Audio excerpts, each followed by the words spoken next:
मेरा नाम किरण है। मेरे पापा एक मामूली से दर्जी थे, लेकिन उनके अंदर जो खुददारी थी, वो मैंने आज तक किसी बड़े से बड़े आदमी में नहीं देखी। हमारा मोहल्ला पुराना था, पतली गलियां, छोटे मकान। हम 3 कमरों के घर में रहते थे, जिसे चाची अक्सर एहसान का घर याद करवा देती थी। अगर हम नहीं होते तो तुम लोग सड़क पर होते, वो बार बार कहती थी।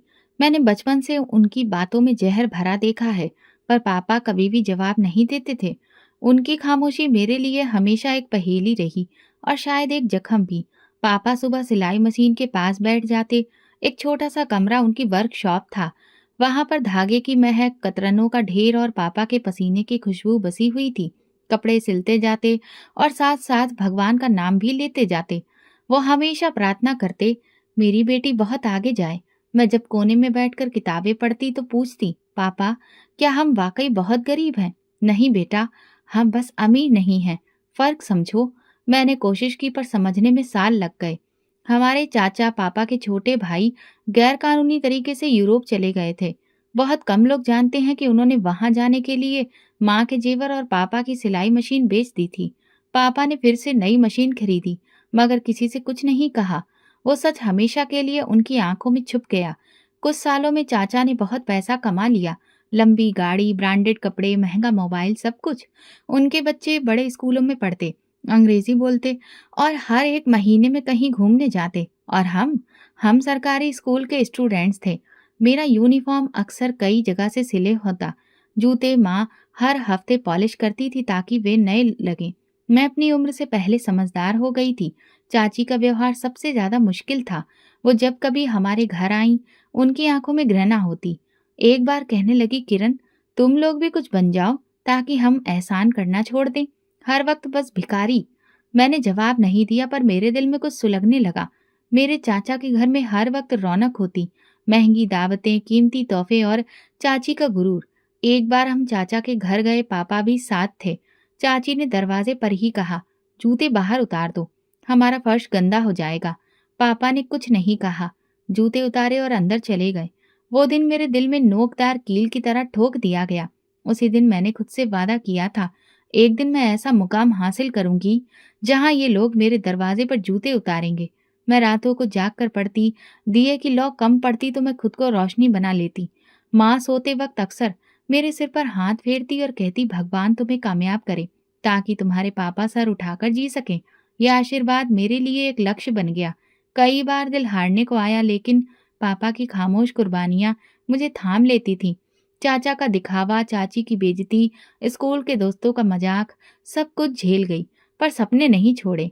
माँ की सबसे बड़ी परेशानी बिजली का बिल नहीं होता था, बल्कि चाची के ताने होते थे, अपने बच्चों को संभालो, हर वक्त हमारे बच्चों की चीजों पर नजर रखते हैं, तुम लोग भिखारी हो, भिखारी ही रहोगे।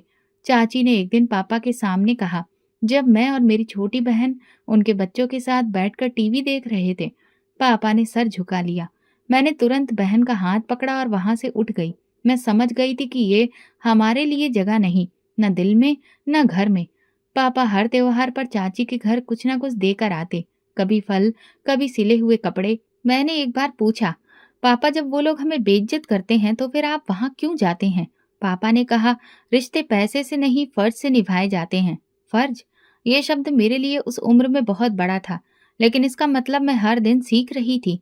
चाची ने एक दिन सबके सामने ये भी कह दिया, मेरा पति यूरोप में है, वो काम करके भेजता है, तुम्हारे पापा तो यही कपड़े सिलकर बहुत मुश्किल से गुजारा करते हैं। उस दिन माँ ने पहली बार जवाब दिया, कपड़े सिलना बुरा काम नहीं, हमारे बच्चे किसी के सहारे नहीं पल रहे। चाची ने नाक सिकोड़ ली, जैसे उन्हें हमारी बातों से बदबू आती हो। एक दिन अमन मेरे हाथ में हिंदी की किताब देखकर बोला, हिंदी, ये भी कोई पढ़ने की चीज है? हम तो अब फ्रेंच भी सीख रहे हैं। मैं मुस्कुराकर बोली, भाषा कोई भी हो, जब तक उसकी अच्छी समझ नहीं हो, हर भाषा का कोई मतलब नहीं। वो हंसने लगा, ये सब छोटे लोग ही कहते हैं। मुझे उसी दिन अंदाजा हुआ कि वे सिर्फ हमारी गरीबी पर नहीं, बल्कि हमारे सपनों पर भी हंसते हैं। उसी साल चाची ने पूरे खानदान को दावत पर बुलाया। हमारे घर एक कार्ड भी नहीं आया। मैंने चुप रहने को कहा, लेकिन मैं जानती थी कि यह खामोशी अंदर कुछ तोड़ रही है। दावत के अगले दिन जब हम गए तो चाची ने दरवाजे पर कहा, हमें नहीं पता था तुम लोग बुलाने पर आओगे। वैसे भी हमारी दावत का खाना कम पड़ जाना था। हम वापस आ गए, मगर मैंने तब एक और फैसला किया। हर बेइज्जती, हर ताना मेरे लिए सीढ़ी बनेगा। माँ अक्सर चाची की बातों पर उदास हो जाती। एक दिन मैंने उनके पास बैठकर कहा, माँ, हम उनके जैसे नहीं बनना चाहते, लेकिन हमें साबित करना है कि हम कम नहीं। माँ ने मेरे सिर पर हाथ फेर कर कहा, भगवान तुम्हें हिम्मत दे। उसी दिन के बाद मैंने अपनी पढ़ाई को ही सब कुछ समझ लिया। मैंने फैसला किया कि सरकारी स्कूल में पढ़ने के बावजूद भी मैं अपना नाम कमाऊंगी। मुझे उन सबको दिखाना है कि भिखारी वो नहीं होता जिसके पास पैसा ना हो, बल्कि वो होता है जो अंदर से खाली हो। मैट्रिक का रिजल्ट आया, मैं पास हो गई थी। साधारण सी मार्कशीट, लेकिन मेरे लिए वो कागज जैसे किसी खजाने की चाबी हो। माँ ने सिर पर हाथ फेर कर कहा, भगवान तुम्हें तरक्की दे। पापा बोले, बस अब आगे क्या सोचा है बेटी? पर सवाल ये था कि आगे कैसे? घर में पहले ही गैस, बिजली और राशन का खर्च मुश्किल से पूरा होता था। कोचिंग की क्लासेस, कॉलेज की फीस, किताबें, ये सब हमारे लिए सपना जैसे था।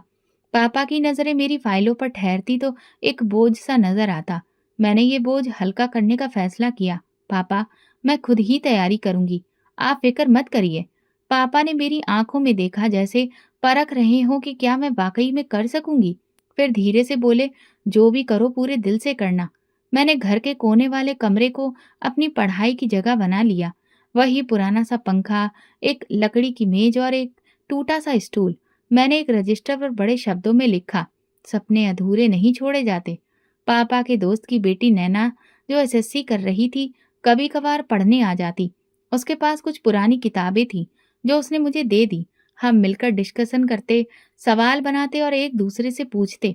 नैना हंसती, किरण, तुम तो अच्छी टीचर बन सकती हो। मैंने कहा, नहीं, मुझे अफसर बनना है। एक दिन मैंने नैना से पूछा, क्या यूपीएससी सिर्फ अमीरों के लिए होता है? उसने कहा, नहीं, मगर सुविधाएं उनके पास ज्यादा होती हैं। तुम्हारे पास जज्बा है और ये सबसे बड़ी ताकत है। मैंने उसी दिन फैसला कर लिया कि मेरा सपना यूपीएससी है। अब ये सिर्फ इच्छा नहीं, मेरा मकसद था। मैं रात को देर तक पढ़ती रहती। माँ मुझे सो जाने को कहती तो मैं कहती, अभी वक्त नहीं हुआ है रुकने का। चाची को जब पता चला कि मैं पढ़ाई जारी रख रही हूँ तो उन्होंने फिर से एक तीर फेंका, भिखारी लोग अफसर बनने के सपने ना देखा करें, नींद हराम हो जाती है। इस बार मैं चुप नहीं रही। मैंने कहा, सपने वही देखता है जो जागता है, सोते हुए सिर्फ साए आते हैं। चाची कुछ लम्हे खामोश हो गई, लेकिन उनकी नजरों में हंसी छुपी हुई थी। मुझे मालूम था वो हंस रही हैं, मगर वक्त आएगा जब यही हंसी शर्मिंदगी में बदलेगी। यूपीएससी की तैयारी एक अलग ही दुनिया थी। हर दिन कुछ नया सीखना पड़ता। इतने सारे सब्जेक्ट पढ़ते और समझते हुए दिमाग सुन्न हो जाता। तो छत पर जाकर आसमान को देखती और खुद से कहती, एक दिन ये आसमान भी छू लूंगी। हमारे मोहल्ले के पास एक शहरनुमा छोटा सा कस्बा था, जहाँ जरूरत की हर चीज मिलती थी। वहीं पर एक छोटी सी लाइब्रेरी भी थी। माँ मुझे पैदल छोड़ आती और फिर कुछ घंटे बाद वापस ले जाती। मैं रोज वहां जाना शुरू किया। छोटी सी जगह थी पर शांत।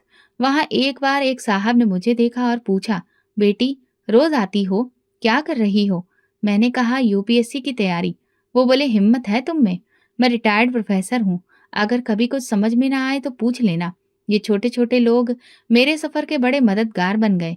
फिर मैंने रोज एक आदत बनाई, हर दिन एक छोटा सा लक्ष्य तय करती और उसे पूरा करती। कभी अंग्रेजी का एक नया शब्द, कभी करंट न्यूज की जानकारी। पापा कभी कभी मेरे नोट्स देखते, फिर नजरें फेर लेते। मैं जानती थी कि वो गर्व महसूस करते हैं, लेकिन जाहिर नहीं करते। एक दिन मैंने उनसे कहा, पापा, जब मैं अफसर बन जाऊंगी तो सबसे पहले आपके लिए नई और मॉडर्न टेक्नोलॉजी की सिलाई मशीन खरीदूंगी। वो मुस्कुराए, मुझे सिलाई मशीन नहीं चाहिए, बस मेरी बेटी अपनी मंजिल पर पहुंचे। ये वो पल था जब मुझे एहसास हुआ कि पापा मेरी कामयाबी से ज्यादा मेरे इरादे से खुश हैं। यही इरादा मेरी असली ताकत था। अब मैं सिर्फ एग्जाम की तैयारी नहीं कर रही थी, मैं अपने पूरे वजूद को सपने के मुताबिक ढाल रही थी। मैं एक आम दर्जी की बेटी थी, लेकिन मेरे अंदर एक अलग हिम्मत जाग चुकी थी और एक दिन यह हिम्मत दुनिया के सामने आने वाली थी। नैना के साथ पढ़ाई जोर शोर से चल रही थी। रोजाना समय से लाइब्रेरी पहुंचकर अपना टारगेट पूरा करना मेरी जिंदगी का जरूरी हिस्सा बन चुका था। मैं हर दिन कुछ नया सीखती, हर हफ्ते एक नए चैप्टर पर खुद का टेस्ट लेती, जैसे कोई कंपटीशन मेरे और वक्त के बीच में चल रहा हो। नैना के पास टच मोबाइल भी था। उसके घर के हालात बेहतर थे। घर में वाईफाई भी था। मैंने पापा से इजाज़त ली और नैना के घर जाकर इंटरनेट से चीज़ें निकाल कर पढ़ना शुरू कर दिया। जनरल नॉलेज, करंट अफेयर्स और सब्जेक्ट्स के नोट्स। वो 1 घंटा मेरे दिन का सबसे कीमती वक्त होता। नैना ने मेरे इस सफ़र में मेरी बहुत मदद की थी। मैं वापस आकर रात को नोट्स की कॉपियाँ खुद बनाती। माँ कई बार कहती, बेटा थक गई होगी, थोड़ा आराम कर लो। मगर मेरा जवाब होता, अगर आज आराम नहीं किया तो पूरी जिंदगी आराम से रह पाऊंगी। चाची की जुबान दिन ब दिन तेज होती जा रही थी। एक दिन पापा जब कपड़े देने गए तो वापस आते हुए उनके चेहरे पर एक अजीब सी खामोशी थी। मैंने कुछ नहीं पूछा, मगर शाम को चाची की आवाज गली में गूंजी, हमें तो यूरोप में बैठे पति ने सारी सुविधाएं दी हैं और एक वो भाई है जो अब तक मोहल्ले की गली में सिलाई मशीन चलाता है। पापा दरवाजे के पास बैठे थे। उन्होंने सिर्फ नजर झुका ली। मैं चुप रही, पर दिल में कुछ और झुकने की बजाय उठ खड़ी हुई। मैं अब ये सब सहने वाली नहीं थी। एक दिन चाचा की बेटी माधुरी मेरे पास आई और बोली, माँ कह रही थी कि तुम किताबें लेकर लाइब्रेरी जाती हो। वहां क्या करती हो? कोई काम धंधा क्यों नहीं कर लेती? तुम जैसे लोग तो घर में बर्तन धोने के काम आते हैं। मैंने कहा, मैं बर्तन भी धो लूंगी और तुम्हारी सोच भी धो दूंगी वक्त आने पर। वो हंसने लगी। मेरी सोच नहीं, ये सच्चाई है तुम्हारी। तुम लोग जितना मर्जी पढ़ लो, फर्क नहीं पड़ेगा। कुछ लोग हमेशा नीचे ही रहते हैं। मैंने दरवाजा बंद कर दिया। कुछ बातों का जवाब वक्त पर छोड़ देना बेहतर होता है। इस बात के बाद मैंने पढ़ने का समय और बढ़ा दिया। देर रात तक जागना, सुबह जल्दी उठना और दिन में काम में हाथ बटाना। मैं वक्त का एक पल भी बर्बाद नहीं करती। माँ कभी कभी कहती, बेटा तुम बहुत थक जाती होगी। मैंने कहा, मैं अब खुद को नहीं, सबको साबित कर देना चाहती हूँ। मोहल्ले की औरतें भी अब चाची की बातों से सहमत होने लगी थी। कोई पीठ पीछे कहती, दर्जी की बेटी तो अब अफसर बनने चली है। कोई हंसकर कहती, अफसर बनेगी, सपने देखने की भी एक हद होती है। मैंने मन से जिक्र किया, ये लोग हमारे बारे में बातें करते हैं। माँ ने कहा, लोग तो भगवान तक को नहीं छोड़ते। तुम तो इंसान हो, तुम बस अपनी मेहनत जारी रखो। एक दिन मेरी चाची कहने लगी, ये सब किताबें और नोट्स देखकर तुम्हें क्या लगता है कि सरकार तुम्हें अफसर बनाएगी? तुम्हारे जैसे लोग तो फाइलें उठाने के भी काबिल नहीं होते। पापा वहीं बैठे थे। मैंने उनकी तरफ देखा। उन्होंने आंखें बंद कर ली, जैसे सब कुछ सह लेना उनकी आदत बन चुकी हो। रात को मैंने पापा से पूछा, आप जवाब क्यों नहीं देते? उन्होंने धीरे से कहा, बेटा जवाब से आवाज ऊंची होती है, मुकाम नहीं। और मुझे तुम पर यकीन है। ये पहली बार था जब पापा ने खुलकर कहा कि उन्हें मुझ पर भरोसा है। मुझे ऐसा लगा जैसे किसी ने मेरे हाथ में एक नई मिसाल दे दी हो। मैं जानती थी कि मुझे पीछे नहीं हटना। जब मैंने यूपीएससी का फॉर्म प्रिंट करवाया तो पहली बार पापा ने मुझसे पूछा, तो क्या लगता है तुम कर लोगी? मैंने कहा, नहीं, मुझे पूरा भरोसा है। पापा ने वो कागज पकड़ा और देर तक देखा, फिर धीरे से कहा, जब तुम पैदा हुई थी तो मैंने ये सोचा भी नहीं था। शायद भगवान ने तुम्हें हमारी किस्मत बदलने के लिए भेजा है। मैंने सोचा किस्मत शायद पहले से लिखी होती है, लेकिन जो खुद लिखना जान ले वो उसे भी बदल सकता है। अब सपना सिर्फ एक मकसद नहीं रहा था, वो मेरे अंदर जलती वो आग बन चुकी थी, जिससे मेरी खामोशी भी जलने लगी थी। अब ये आग एक दिन सबको जलाने वाली थी। ये खामोशी लोग सिर्फ सुनते नहीं, एक दिन तारीख भी लिखते हैं। कुछ दिन के बाद मैंने फैसला कर लिया कि अब ये मोहल्ला, गलियां और शादी मेरे मकसद की राह में रुकावट बन रहे हैं। मैंने सोच लिया था कि अगला कदम शहर होगा, जहां एग्जाम की तैयारी के लिए अच्छा माहौल, किताबें और खुद को साबित करने का मौका होगा। मैंने पापा से बात की, मुझे शहर जाना है। वहां पर एकेडमी भी है और तैयारी का माहौल भी। पापा ने कुछ देर खामोशी से सोचा, फिर बोले, अकेली जाओगी? नहीं, आप और माँ भी मेरे साथ होंगे। रहोगी कहाँ? और खर्चा कैसे चलेगा? एक छोटा सा फ्लैट नुमा घर ढूंढा है। मैं ट्यूशन पढ़ा लूंगी। कुछ पैसे मैंने पुरानी गुल्लक में जमा किए थे, बचपन से ही वही तोड़कर निकालूंगी। पापा ने मेरी तरफ देखा और पहली बार मेरी बात पर तुरंत हाँ कह दी। शायद वो भी अब उस माहौल से थक चुके थे। उनके पास एक पुरानी सिलाई मशीन पड़ी थी, उन्होंने वो भी बेच दी। मेरी चाची को जब पता चला तो वो दरवाजे पर खड़ी हो गई। कहाँ जा रहे हो? पापा ने जवाब दिया, शहर जा रहे हैं कुछ समय के लिए। वो हंसने लगी। क्या करोगे? शायद जाकर कोई सिफारिश है या बस सपनों के पीछे भागने जा रहे हो? हम कुछ नहीं बोले। पापा ने सामान उठाया और पीछे मुड़े बिना हम बाहर निकल गए। मैं जानती थी कि वो दरवाजे पर खड़ी हमारा फर्ज नहीं, हमारे सपनों का मजाक उड़ा रही हैं। मगर एक वक्त आएगा जब वो सब समझ जाएंगी। शहर आकर सब कुछ नया लगा। शोर, सड़कें, अजनबी चेहरे और अनगिनत बिल्डिंग। हमने कमरे का छोटा सा फ्लैट किराए पर लिया, जिसकी छत लीक करती थी, बाथरूम का नल टपकता था, मगर वहां वो घुटन नहीं थी जो पुराने मोहल्ले में थी। मैंने पास में ही एक एकेडमी में एडमिशन लिया, जहां शाम को क्लासेस होती थी। दिन में एक मोहल्ले में बच्चों को ट्यूशन पढ़ाने लगी। कभी कभार 1 घंटे के लिए किसी लाइब्रेरी में बैठ जाती। मेरी दुनिया सिमट गई थी, लेकिन मेरा मकसद वही फैल कर बड़ा होता जा रहा था। पहले हफ्ते के बाद नैना ने कॉल की। कहाँ हो? सब पूछ रहे हैं, तुमने बताया भी नहीं। मैंने कहा, नैना अभी कुछ भी पक्का नहीं है, जब होगा सबको खुद पता चल जाएगा। शहर में कोई नहीं जानता था कि मैं कौन हूँ, किस परिवार से हूँ, कहाँ से आई हूँ। मैंने खुद को वक्त के हवाले कर दिया और फैसला कर लिया था कि अब सिर्फ मेरा रिजल्ट बोलेगा। पढ़ाई का माहौल वाकई अलग था। यहाँ लोग सिर्फ नंबरों के पीछे नहीं थे, वे मुकाबले में थे। जुबान, दिमाग, भरोसा, हिम्मत, सब कुछ नापा जाता था। मैंने महसूस किया कि यहाँ सिर्फ मेहनत काफी नहीं, खुद को साबित भी करना पड़ता है। अकेडमी में मेरी मुलाकात एक लड़की माही से हुई। वो एक बड़े अफसर की बेटी थी, लेकिन मददगार। हम दोनों ने मिलकर ग्रुप स्टडी शुरू कर दी। एक दिन मैंने कहा, तुम्हें ये सब कुछ हासिल है तो फिर भी इतनी मेहनत क्यों कर रही हो? वो हंसकर बोली, क्योंकि मुकाबला सिफारिश से नहीं, तैयारी से जीता जाता है। माही ने मेरे नोट्स देखे तो बोली, तुम तो प्रोफेशनल तरीके से पढ़ रही हो, लगता है तुम खुद किसी एकेडमी की टीचर हो। मैंने कहा, नहीं, बस पढ़ना सीख लिया है। मैंने माँ और पापा के लिए एक रूटीन बनाया। सुबह नाश्ता खुद बनाती, उनके लिए दवाई लाती और शाम को कभी कभार पार्क भी ले जाती।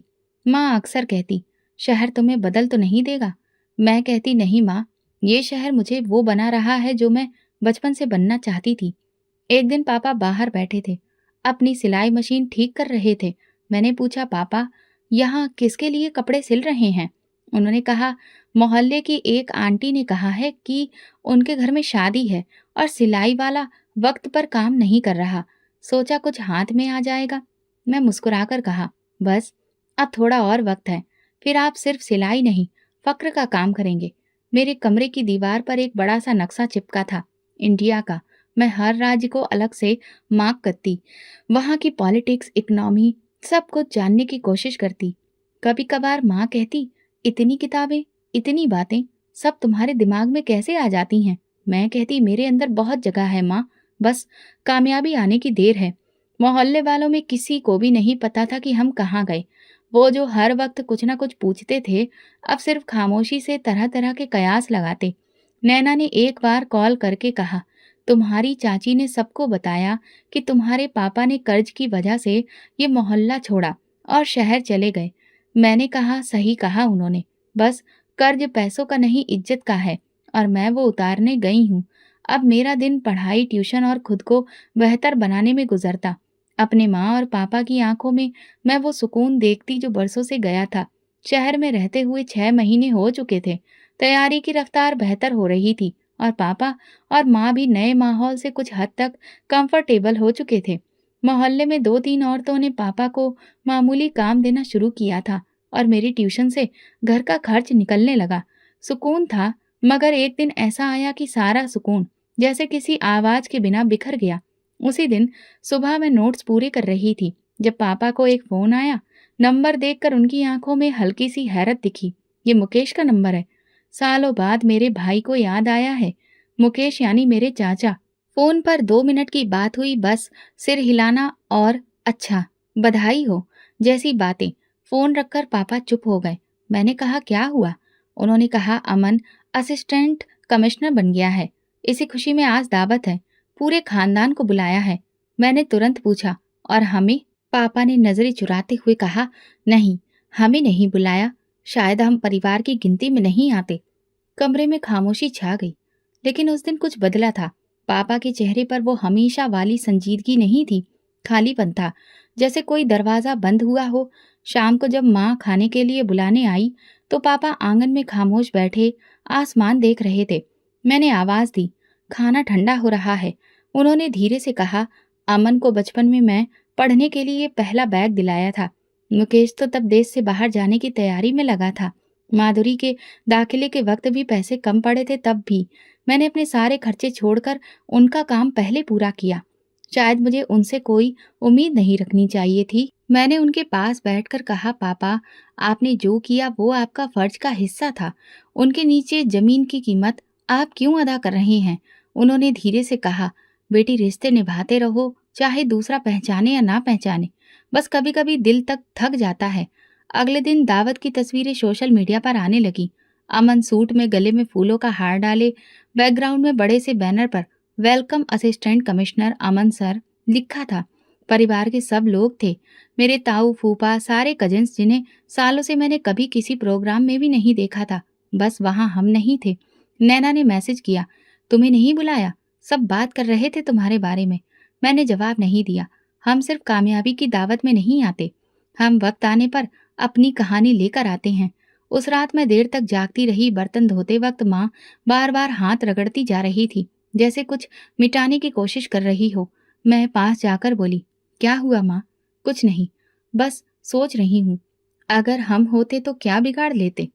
एक प्लेट खाने से किसी की इज्जत कम तो नहीं होती, मगर उनकी इज्जत शायद छोटी पड़ जाती। मैंने उनके हाथ से बर्तन ले लिए। माँ, एक दिन ऐसा आएगा जब ये सब लोग हमारे दरवाजे पर आएंगे, बिना दावत के। पापा ने एक हफ्ते तक कोई बात नहीं की, ना चाचा के बारे में, ना अमन के। बस रोज सिलाई करते और शाम को चाय के साथ अखबार पढ़ते। मैंने महसूस किया वो खबरें कम और खुद को ज्यादा पढ़ रहे थे। एक दिन मैंने उनके सामने अखबार रखकर पूछा, पापा, अगर मैं इस अखबार में एक दिन अपनी तस्वीर के साथ खबर बन जाऊं तो कैसा लगेगा? उन्होंने कुछ देर मेरी तरफ देखा, फिर धीरे से बोले, तब मैं ये अखबार हमेशा संभाल कर रखूंगा, पूरी जिंदगी भर के लिए। ये मेरे हिस्से की खुशी मेरे पास सुरक्षित रहेगी।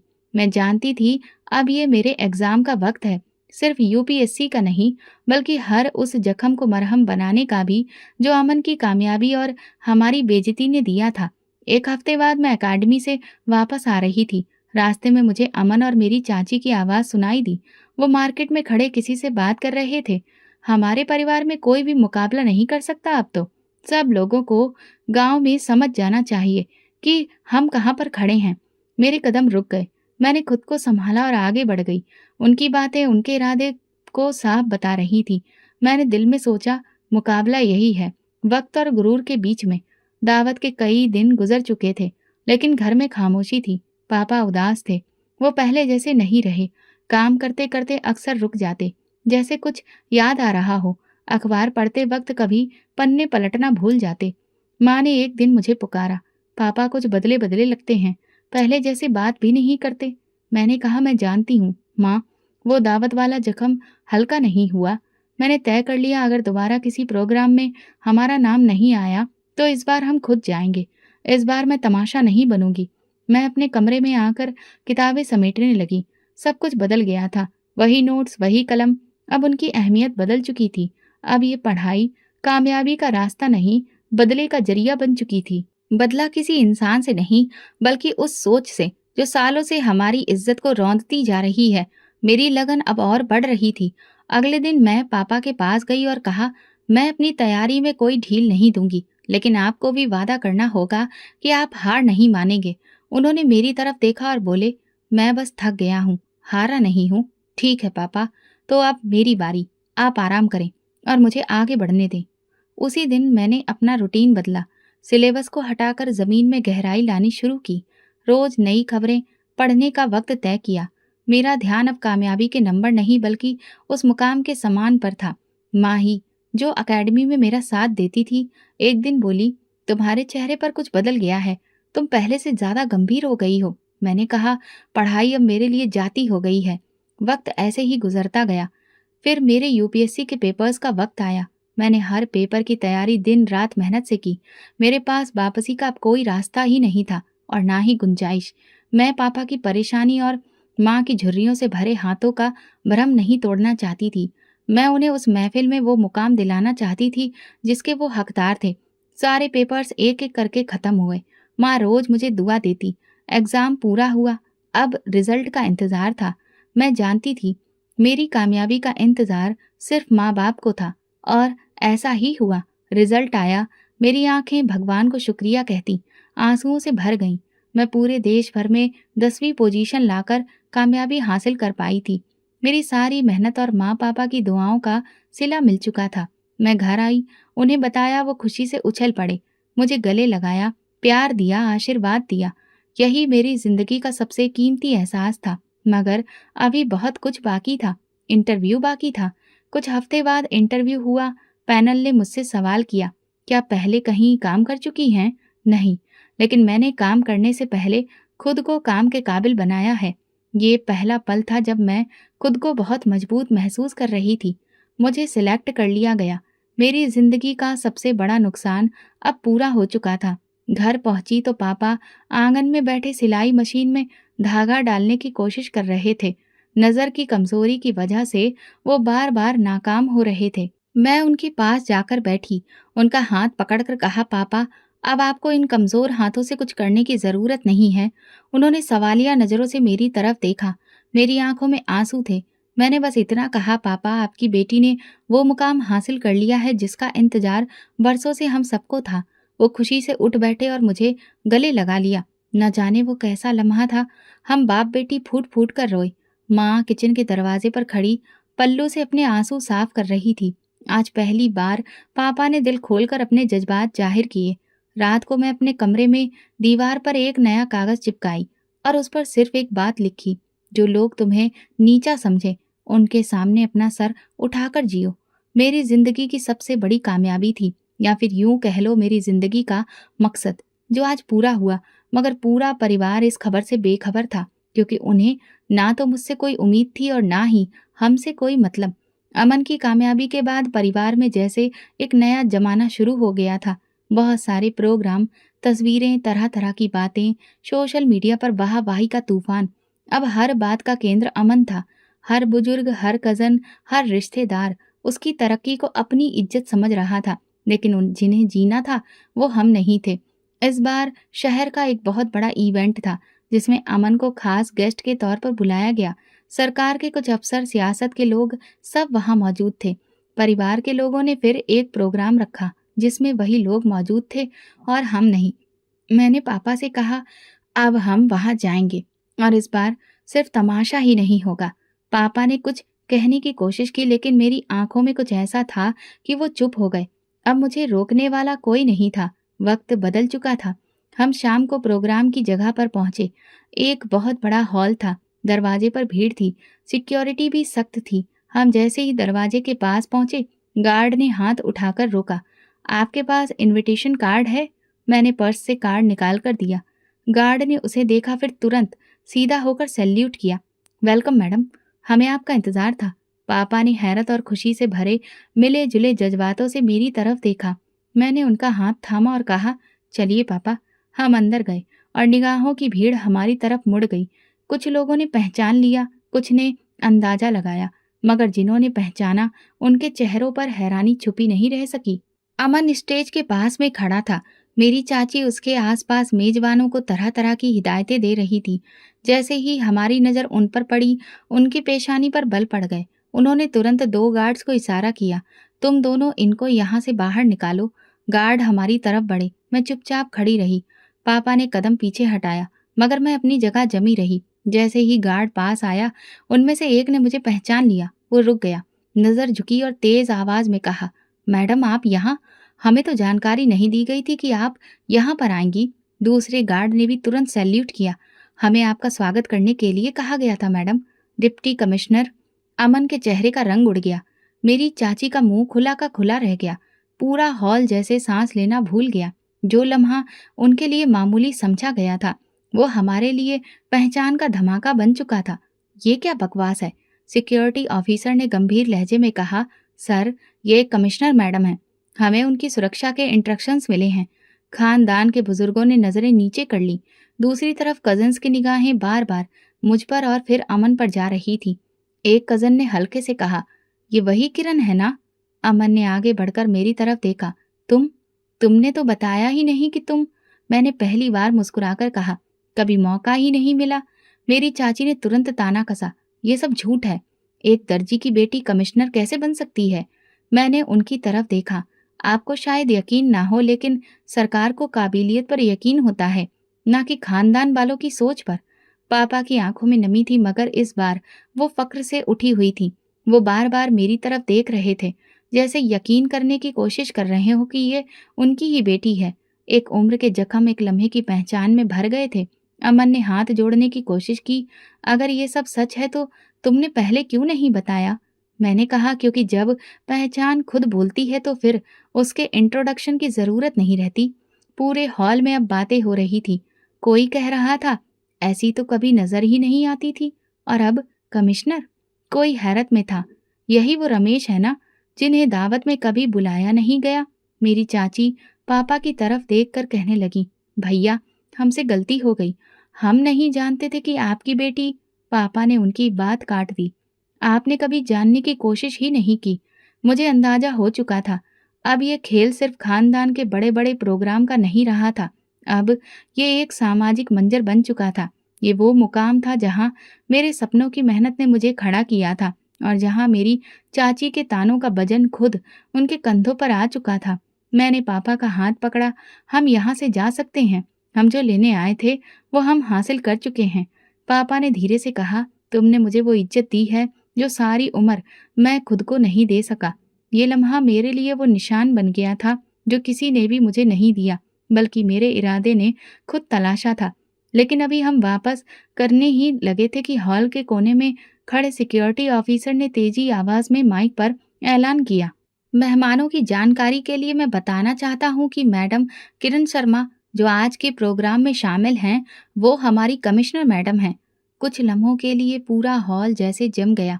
जो लोग अपनी सीटों पर बैठे हुए थे खड़े हो गए। जो खड़े थे उनके कदम जैसे जमीन में गड़ गए। कमिश्नर। इस शब्द की गूंज में मेरी चाची की सारी आवाजें, सारे ताने दफन हो गए। अमन ने नजरें नीचे कर ली। उसके आसपास खड़े कई लोग मुस्कुरा रहे थे, मगर उनकी आंखों में साफ शर्मिंदगी भी थी। किसी ने हिम्मत करके हाथ भी नहीं हिलाया। मेरी चाची ने अपनी आंखों पर हाथ रख लिया। ये सब झूठ लग रहा था। पापा ने सर झुका लिया, जैसे खुद से पूछ रहे हो, क्या ये वही मेरी किरण है? मैंने उनकी तरफ देखा। आपने जो सब्र किया वो आज रंग ला रहा है। अब आप सर झुकाएंगे नहीं, सिर उठाकर चलेंगे। तभी मेरी चाची की आवाज पीछे से उभरी, किरण, तुमने तो बताया ही नहीं। कब सिलेक्ट हुई? कैसे हुई? मैं उनकी तरफ मुड़कर कहा, आप तो सुनती ही नहीं थी, सिर्फ बोलती थी, और मैं सुने बिना कुछ भी नहीं कहना चाहती थी। हॉल के अंदर वही मेजबान जो पहले अमन के आसपास घूम रहे थे, अब आकर मुझसे बात करने लगे। किसी ने इंट्रोडक्शन करवाया, किसी ने मेरे अंडर काम करने की ख्वाहिश जताई। अमन किनारे पर खड़ा एक हारे हुए सिपाही की तरह सिर्फ देख रहा था। एक लेडी ऑफिसर जो मुझे अच्छी तरह जानती थी मेरे पास आई। किरण जी, हमें फक्र है कि आप इस प्रोग्राम में आई। आपका आना आज की सबसे बड़ी खुशखबरी है। मैंने उन्हें थैंक यू बोला, फिर धीरे से पापा को इशारा किया। हम यहाँ सिर्फ देखने नहीं आए थे।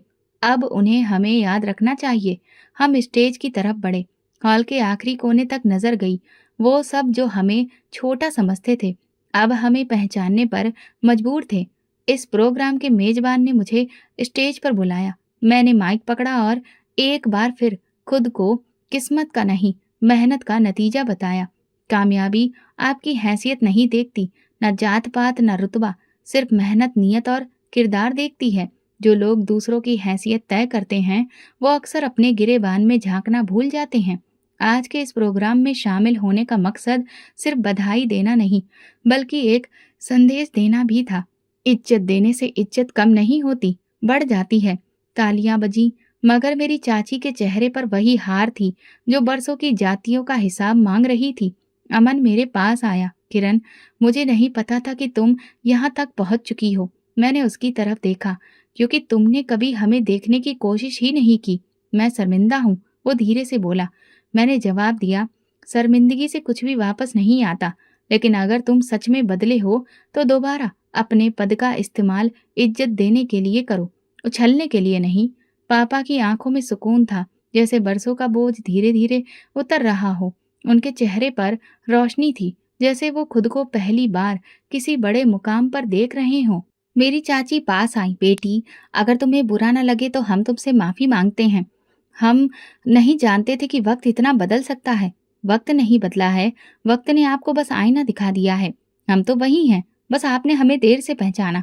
मैं पापा का हाथ पकड़कर हॉल से बाहर निकलने लगी। एक नौजवान गार्ड जो गेट पर खड़ा था झुककर बोला, मैडम, गाड़ी तैयार है। पापा ने मेरी तरफ देखा, जैसे कहना चाहते हो, ये सब तुम्हारी मेहनत है बेटी। मैंने उनके हाथ पकड़कर कहा, नहीं पापा, ये सब आपका आशीर्वाद और खामोशी की ताकत का नतीजा है।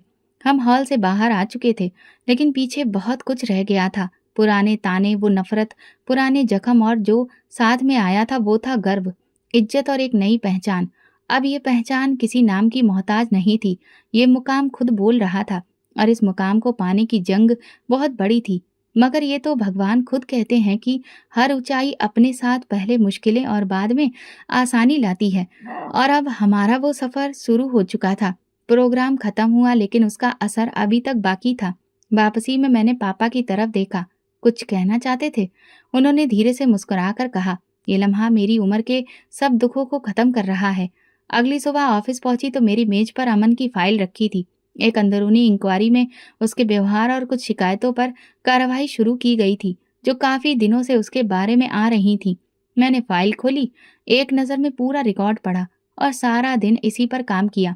पर्सनल तरीके से नहीं, सरकारी तौर पर। मेरा किरदार अब उसके करियर से जुड़ चुका था। शाम के वक्त मैंने डीआईजी साहब को कॉल मिलाई। सर, आपने अमन शर्मा की रिपोर्ट को जल्द ही पूरी करने को कहा था। वो पूरी हो गई है। मैं ईमेल कर रही हूँ। दूसरी तरफ से आवाज आई, अच्छा, काम किया है। ये मामला बहुत जरूरी है। अगर कुछ गैर कानूनी साबित हो तो तुम्हें एक्शन लेने से पीछे नहीं हटना है। सर, कानून सबके लिए बराबर है। फोन रखते ही मैंने रिपोर्ट तैयार करके ईमेल कर दी। अगले ही दिन अमन मेरे ऑफिस में था। उसके चेहरे पर परेशानी झलक रही थी। अंदर जाकर वो कुछ कहने से पहले मेरी मेज के सामने बैठ गया। किरण, तुमने डीआईजी साहब को रिपोर्ट भेज दी? ये मेरा फर्ज था अमन। तुम जानते हो मैं किसी की बहन, बेटी या कजन बनने से पहले एक अफसर हूँ। वो कुछ लम्हे खामोश रहा, फिर धीरे से बोला, मैंने तुम्हें हमेशा कमतर समझा।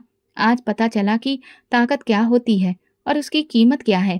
ताकत की कीमत जिम्मेदारी होती है अमन। तुमने कभी इस जिम्मेदारी को गंभीरता से नहीं लिया, सिर्फ खुद को बड़ा समझा। मैं शर्मिंदा हूँ। शर्मिंदगी से अगर हर चीज ठीक हो जाती तो कानून की जरूरत नहीं रहती।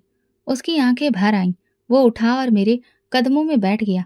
अगर तुम कहो तो मैं खुद तुमसे माफी मांग लेता हूँ। प्लीज, मेरी नौकरी, मेरे माँ बाप के बारे में सोचो। मैंने हाथ के इशारे से उसे उठने को कहा। नौकरी तुम्हारी है, इज्जत मेरे माँ बाप की भी है। अगर सच में माफी मांगनी है तो वहां जाओ जहां तुमने सबसे ज्यादा नुकसान पहुंचाया है। वो सिर झुकाकर कमरे से बाहर निकल गया। उसी शाम हमारे घर के दरवाजे पर दस्तक हुई। दरवाजा खुला, सामने मेरी चाची खड़ी थी। उनकी आंखों में घबराहट और बेचैनी थी। भाभी, रमेश भैया घर पर हैं? पापा सामने आए। उन्होंने पापा के कदमों में हाथ जोड़कर बैठते हुए कहा, भैया, हमसे बहुत बड़ी गलती हो गई। हमने आपको नहीं समझा ना बेटी को। मुझे माफ कर दो। अमन की नौकरी खतरे में है, वो बिखर गया है। पापा ने चुपचाप बात सुनी, फिर बोले, हमने तुमसे कभी इज्जत नहीं मांगी, सिर्फ नजरअंदाज ना किए जाने की इच्छा जाहिर की थी। लेकिन तुम्हें लगता था कि हम तुम्हारे मुकाबले के नहीं हैं। भैया, हमारी सोच छोटी थी, लेकिन किरण ने आज सब कुछ बदल दिया है। बस हम दुआ करते हैं कि आप हमारी इस बेइज्जती के बावजूद हमें माफ कर दो। पापा ने मेरी तरफ देखा। मैं सब सुन रही थी। मेरी चाची की आवाज लड़खड़ाने लगी। मैं तुम्हारे पापा को जो कुछ सुनाती रही, आज वो सब मेरे बेटे पर आ गया। मैं आगे बढ़ी। आपके शब्द हमारी गरीबी का मजाक थे, लेकिन मेरी मेहनत उसका जवाब है। आपका बेटा आज मुझसे रहम मांग रहा है। ये वो मुकाम है जहां आपको सोचना होगा कि वक्त हमेशा ऐसा नहीं रहता। उन्होंने धीरे से कहा, बस एक मौका दे दो, उसे बचा लो। पापा ने कहा, अगर तुम वाकई अपनी गलती का एहसास कर रही हो तो फिर अपनी सोच को बदलो, अपने व्यवहार को बदलो। रिश्ता हमने नहीं तोड़ा था। मैंने उनसे कहा, मैं अपनी रिपोर्ट में सच ही लिख चुकी हूँ और वही सच आगे भी जाएगा। लेकिन अमन की नौकरी अगर बच सकती है तो वो उसके अपने सुधार और कर्मों पर निर्भर है। मेरी चाची ने मेरा हाथ पकड़ लिया। बेटी, तुम जानो या ना जानो, तुमने हमारा सर झुका दिया है, लेकिन अगर ये झुकना हमें बेहतर इंसान बना दे तो ये हार भी मंजूर है। अमन अगले दिन दोबारा आया। इस बार उसकी आंखों में सिर्फ माफी नहीं, बल्कि एक बदलाव था। किरण, मैंने अपने गुरूर और व्यवहार पर सोचा है। अगर तुमने मौका दिया तो मैं खुद को साबित करना चाहता हूँ। मैंने फाइल बंद की। तो तुम्हें अपनी इज्जत वापस पाने के लिए सिफारिश नहीं, इंसान बनना होगा। ये पल उन सभी लम्हों का जवाब था जिनमें हमें छोटा समझा गया, जिनमें हमारे सपनों का मजाक उड़ाया गया। आज वो सब पलट चुका था और मेरे पास ताकत थी, कानून की, सच की और अपने विश्वास की। ये वो ताकत थी जिसकी कीमत कुर्बानी और संघर्ष से अदा की गई थी। ऑफिस में सन्नाटा था। अमन की फाइल बंद हो चुकी थी, कार्रवाई पूरी हो चुकी थी और अब सिर्फ रिपोर्ट के मुताबिक फैसला आना था। मुझे पता था कि अमन अब खुद से बेहतर अफसर बनने की कोशिश करेगा, लेकिन अतीत की लकीरें आसानी से नहीं मिटती। दोपहर में डीआईजी साहब का मैसेज आया। अगर कोई शिकायत आई हो तो मुझे जरूर बताना, लेकिन रिपोर्ट बिना किसी लाग लपेट के होनी चाहिए। मैंने जवाब दिया, सर, रिपोर्ट पहले ही सच्चाई पर टिकी है। उसी शाम परिवार वालों की एक और बैठक हुई। इस बार मेरी चाची के घर की जगह ताई के घर दावत दी गई और पापा को भी बुलाया गया। ये वही लोग थे जिन्हें बरसों हमारी मौजूदगी से भी चिढ़ थी। अब वे इज्जत से बुलाते थे, मुस्कुराकर हाल चाल लेते थे, इज्जत से बिठाते, नाश्ता पेश करते। पापा ने कहा, किरण, हमें चलना चाहिए। हम वहां पहुंचे तो सबने गर्मजोशी से हमारा स्वागत किया। वही लोग जिनके लहजे में कभी जहर भरा था, अब मिठास में डूबे थे। कुछ रिश्तेदारों ने सिर झुकाकर कहा, हमें अफसोस है, हमने वक्त पर तुम लोगों की कदर नहीं की। मेरी चाची पास आई। किरण बेटी, तुमने बहुत बड़ा काम किया है। मैं तुम पर गर्व करती हूँ। मैंने कहा, गर्व इस बात पर होना चाहिए कि आपने अपना व्यवहार बदला। सब लोग चुप हो गए। मैंने सबकी तरफ देखा। अमन की रिपोर्ट सच्चाई पर टिकी है। वो मैंने जमा करवा दी है। मैंने कुछ भी नहीं छुपाया है और ना ही कुछ बड़ा चढ़ाकर लिखा है। अमन ने सिर झुकाकर बैठा था। रिपोर्ट तो सच है, गलत तो सिर्फ तुम्हारे दिल में था। पापा ने तुरंत बात संभाली। हम सब इंसान हैं, गलती हम सबसे होती है, लेकिन जो वक्त गुजर चुका है उसका हिसाब किताब माफी से ठीक किया जा सकता है। पापा की बात ने सब पर असर छोड़ा। मैंने अपनी बात जारी रखी। अब अगर किसी ने किसी रिश्तेदार को, किसी कमजोरी को, किसी गरीब को गिरा हुआ समझा तो वो सिर्फ अपनी इज्जत खोएगा। मैं इस परिवार का हिस्सा हूँ, लेकिन अब मैं एक सरकारी अफसर भी हूँ। अगली बार कोई गलती हुई तो सिर्फ रिश्तेदारी नहीं, नौकरी भी जाएगी। अमन ने सिर उठाया। मैं वादा करता हूँ, अब कभी किसी के साथ वैसा व्यवहार नहीं होगा जैसा हमने किया। मेरी चाची ने पापा की तरफ देखा। भैया, माफ कर दीजिए हमें। हमने जो किया वो बहुत गलत था। हमारा गुरूर था, लेकिन आपकी बेटी ने हमें सबक सिखा दिया है। पापा ने धीरे से कहा, मैंने अपनी औलाद की ऐसी परवरिश नहीं की कि वो बदला ले। मेरी बेटी ने जो इज्जत कमाई है वो मेरे लिए काफी है। मैं सबको माफ करता हूँ। ताऊ, जो हमेशा चाचा के साथ खड़े होते थे, उन्होंने आगे बढ़कर पापा से हाथ मिलाया। हमें तुम पर गर्व है रमेश। तुमने अपनी बेटी को वो परवरिश दी जो हमें कभी समझ में नहीं आई। अब कमरे का माहौल बदल चुका था। हर तरफ मेरी ही बातें थी। हर नजर पापा पर नहीं, मुझ पर थी। मैंने कहा, ये कामयाबी मेरी नहीं, मेरे पापा की हिम्मत का नतीजा है। गरीबी कोई गुनाह नहीं होती, मगर घमंड करना जरूर होता है। ये बात कहकर मैं बाहर आई और सोचने लगी।